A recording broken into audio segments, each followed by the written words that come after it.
about that. Talk about STEM greenhouse and sort of what led you there. I mean, you just kind of touched on it, but Yeah. if you could Oh, expound on that. well, okay. Now, first, after I got my PhD, I started working, and I was working for the government, USDA, the Natural Resources Conservation Service.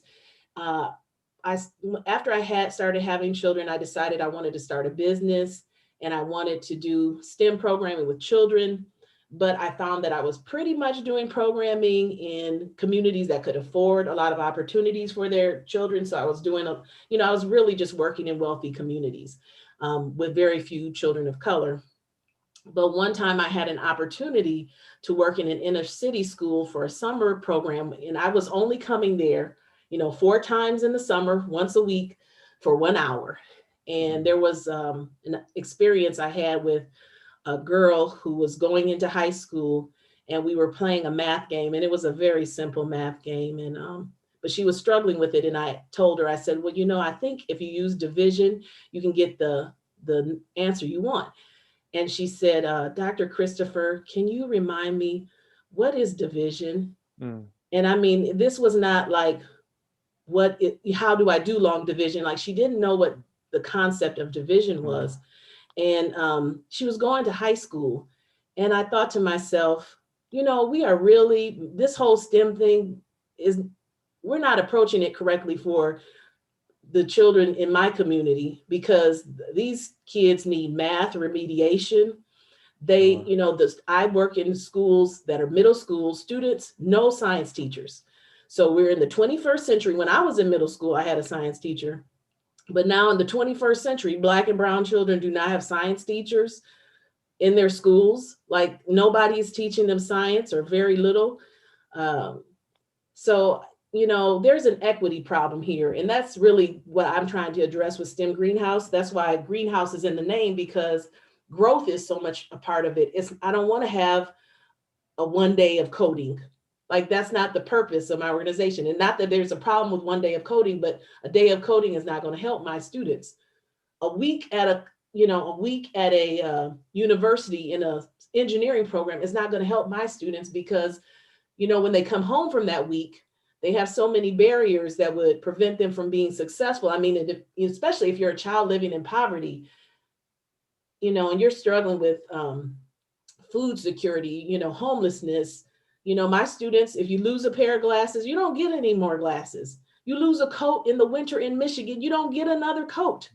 This is what we're dealing with. So, um, I think that so many times we think of STEM and it's all robots and coding and all of this. And I'm like, no, let's do science and math. Let's start there so you Yeah. can have a foundation, because there's no point in taking you to tour some manufacturing facility knowing good and well you don't have the skills to be successful in those fields.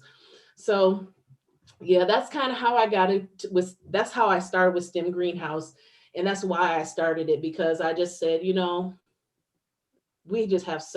have so far to go, and our kids need so much more than we're giving them. So talk about that. I mean, um, there are many times where they'll say they'll have a program and they'll take inner city kids, uh, you know, disadvantaged kids, and they'll take them for a week to a camp, Yes. and they'll say, look at all this cool stuff, and there's some value in it, okay, and I don't want to act as if there isn't, but it's like feeding somebody a good meal. Yeah. And then yeah, you're giving them a fish, you're not teaching them how to fish. Right. I That is one of the things that I'm really just trying to work with people to change their mindset in STEM. And because so many times, people who are STEM professionals, we think more along the lines of what would our children need? Our children could have an experience, get, get excited about science or engineering, and they have all the resources, all the connections, so that when they want to go into that field, they can do it because of us.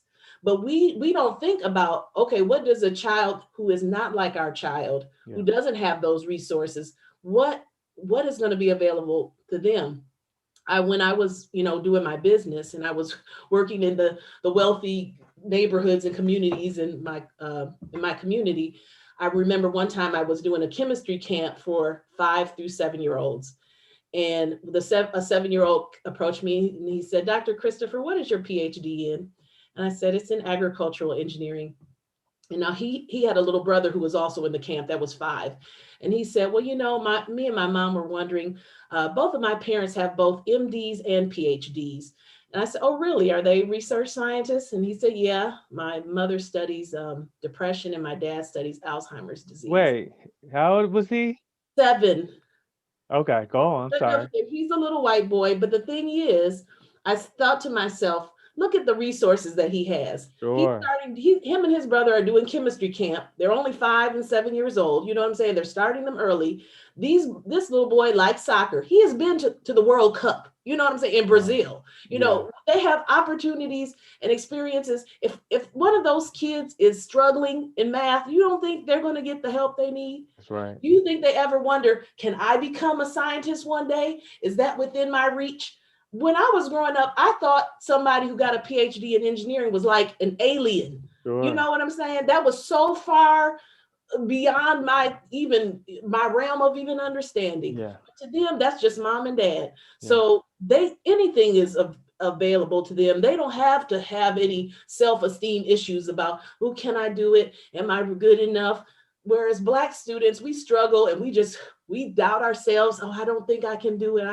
You know, one of the things I remember from graduate school, just interacting with white students versus Black students, is when we struggled, we had so much, we would be so quick to give up or to blame ourselves for not understanding. Whereas I would see a white student, if he was struggling, he would say, "This teacher is horrible." And we Mm. would struggle and say, "I'm not good enough." Mm. Their mentality was completely different. And and that's why, like, again, that's why I'm doing this work, because I want my students to be able to say, look, you can struggle and be successful. Everybody struggles. That's right. You're not any different than anybody else. This is That's right. hard. It's going to require you to think and work hard, but you can make it. That's right.